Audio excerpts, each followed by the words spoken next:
kita akan mencoba ngobrol sama Mas Wardi. Mas Wardi adalah sebagai pelaku UMKM, yaitu di bidang toko kelontong, guys.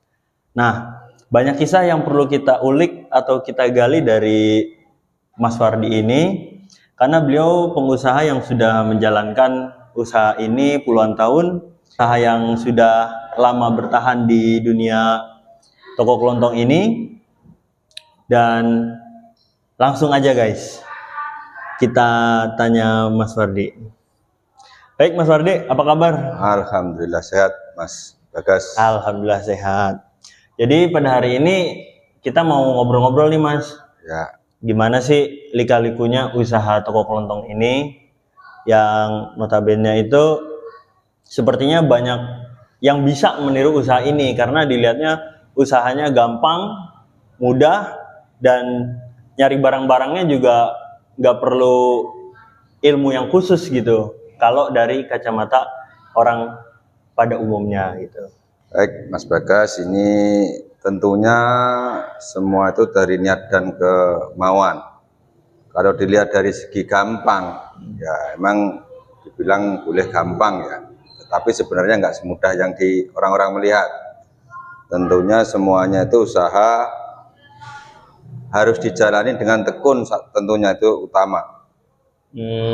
Gitu.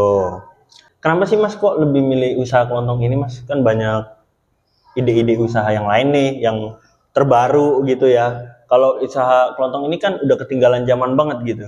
Kenapa Mas? Ya kalau menurut saya sendiri emang saya bilang udah gak modern ya usaha toko kelontong ini ya. Tetapi ditarik kembali, kelontong ini menurut saya masih lahan bisnis yang bagus. Artinya lahan bisnis bagus itu setiap hari orang-orang ini selalu membutuhkan kelontongan atau bahasanya bahan pokok yang setiap hari orang pakai. Enggak harus nunggu besok minggu kan, enggak, tiap hari orang membutuhkan untuk kelontong ini. Terus kalau kita ngeliat nih Mas ya, toko kelontong itu kan persaingannya sangat ketat ya. Bahkan di sini ada toko kelontong, sebelahnya pun juga ada gitu Mas, toko kelontong juga. Jadi berdampingan. Nah, menurut Mas Wardi gimana sih kita menyiasati tantangan tersebut? Apakah harus ada tips-tips tertentu supaya toko kita ini bertahan dan mempunyai customer yang banyak gitu, supaya toko kita ini lebih maju dibandingkan mereka? Menanggapi ini tantangan yang paling berat sebenarnya untuk orang-orang usaha. Karena apa? Satu, kita menghadapi orang-orang pesaing sesama pedagang kelontong. Tentunya kita berlomba-lomba mencari tempat supaya orang ini, customer ini besok kembali lagi. Nah caranya bagaimana ya? Kita harus ramah tamah melayani konsumen atau pembeli ini tadi. Jangan sampai kita orang datang kita marah-marah misalnya, enggak judes melayani. Nah itu kita enggak bagus. Makanya besok kamu di situ aja judes melayani, akhirnya belanja ke tempat lain. Nah itu yang harus kita jaga Mas. Oh berarti mengatasi persaingan tersebut salah satunya ya pelayanan kita yang berikan yang baik Mas ya. Jangan sampai kita ada problem di dalam diri kita terus kita luapkan ketika orang itu ingin belanja tapi ngeselin kan gitu. Kan ada gitu ya Mas ya. Atau nawarnya bikin kita emosi gitu, itu ada ya Mas ya. Ya itu namanya di pasar tradisional itu udah makanan setiap hari Mas. Misalnya orang nawar ini tawar 1.000, nawar 200 misalnya. Itu kan udah, kalau kita lagi gak mood atau kita lagi mood itu mah kita anggap itu biasa. Itu udah hal yang biasa ya. Orang nawar gak dibawa ini kan udah kita anggap. Tapi kita tetap fokus supaya customer ini bisa tertarik lagi kan, kita harus ada pembicaraan yang enak. Belum dapat Bu, apa Pak, ini harganya sekian, belum dapat, belum bisa kurang misalnya. Itu ya udah kita tanggapin begitu aja, jangan terus 1.000 ditawar 200, oh jangan loh, kan itu namanya besok dia juga udah beli enggak. Sewa ada ya. Dan mulut ke mulut Mas, yang dirasakan ini mulut ke mulut. Jadi istilahnya, oh besok jangan belanja ke tempat situ, orangnya judes. Nah ini yang jadi lambat laun usaha kita jadi melorot dan terkenal dengan orang-orang ini, oh toko itu orangnya judes. Nah, ya disinilah. Baik. Tapi saya pernah dengar nih Mas cerita Mas, karena persaingan yang begitu ketat, kadang ada pesaing kita, toko-toko lain itu banting harga Mas. Bahkan untuk membuat pembeli atau pelanggan kita itu pindah, dia berani banting harga, jual modal, bahkan yang menjelek-jelekan toko kita Mas. Nah, Mas Wardi pernah nggak ngalamin itu dan bagaimana tuh Mas solusinya Mas? Ya kalau menurut saya itu udah hal yang biasa, namanya persaingan di seni usaha. Tapi kan kita lebih paham. Artinya paham ini sampean belanja, misalnya ini rokok sebungkus, kita sama kok, kita harganya 10.000 misalnya. Dia kok bisa jual 9.000. Nah, ya kita tinggal nunggu waktu aja Mas. gimana? Contohnya rugi. Nah kalau udah rugi mau bilang apa? Wong dia beli sama-sama, saya tahu beli 10.000, sampean beli 10.000. Saya jual 11.000, sampean kok bisa jual 9.000. Artinya kan kamu udah rugi 1.000. Ya berarti tinggal nunggu waktu.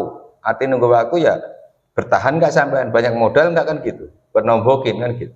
Berarti untuk mengatasi persaingan ya kita perlu positive thinking bahwa dunia usaha ini nggak mungkin ada orang yang berani jual di bawah harga modal ya Mas ya. Dan kita tinggal tunggu aja, jika dia bermain seperti itu, nggak akan lama usia dari usahanya tersebut ya. Oke, ini kita udah ngobrol lumayan lama. Ini ada sesi terakhir pertanyaan saya Mas.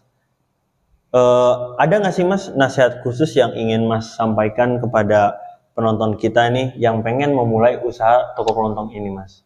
Oke, ini tentunya pesan singkat aja ya untuk saudara-saudara atau rekan-rekan yang ingin mengikuti usaha toko kelontong atau sembako.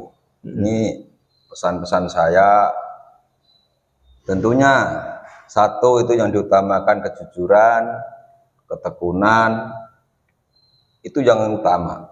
Itu usahakan itu yang utama dulu untuk usaha itu. Nah, setelah itu kayak tip-tip yang tadi saya ucapkan, bahasanya itu ya kita harus belajar dahulu untuk supaya bisa memahami. Oh iya, ini kita ada satu lagi nih. Ada nggak Mas keinginan dari Mas Wardi gitu kepada pemerintah supaya para pelaku UMKM atau usaha toko kelontong ini tuh lebih maju gitu Mas? Ada juga permainan minyak yang seperti kemarin tuh Mas. Itu kan seperti susah banget nyari minyak langka gitu. Nah, pengennya Mas Wardi mungkin mewakili dari beberapa rekan-rekan toko kelontong tuh regulasi ke pemerintah seperti apa sih Mas? Ya tentunya untuk pesan dari kami atau usaha toko-toko kelontong ini, tentunya kita pesan saja sama pemerintah ya, tolong jangan sampai kita dibikin kayak yang udah-udah itu ya.